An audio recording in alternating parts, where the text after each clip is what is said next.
Junmar Fajardo mga bro gusto na daw lumipat sa Barangay Ginebra at Barangay Ginebra delikadong kalaban kapag quarterfinals.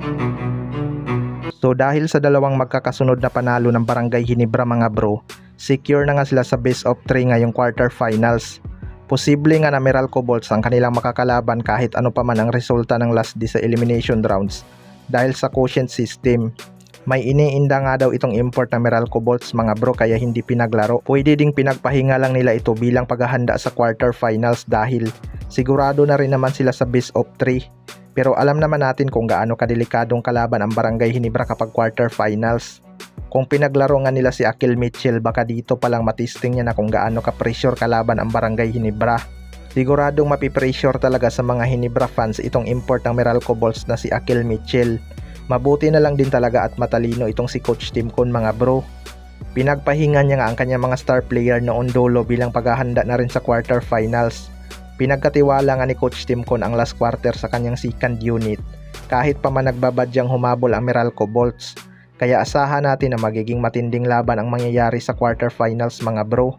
Yung RJ Abarrientos may kumpiyansa na rin yan sa quarterfinals dahil isa nga siya sa pinagkatiwalaan ni Coach Timcon sa dulo para ipanalo ang laban.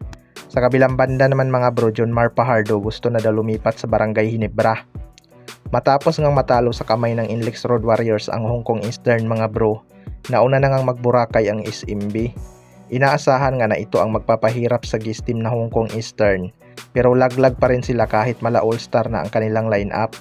Nasayang talaga ang effort ni Junmar Fajardo na nag-a-average ng double-double sa conference na ito.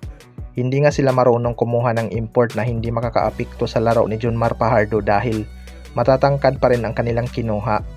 Dapat talaga sa kanila is mala Justin Brownlee din na import mga bro para hindi masasapawan si Junmar Fajardo.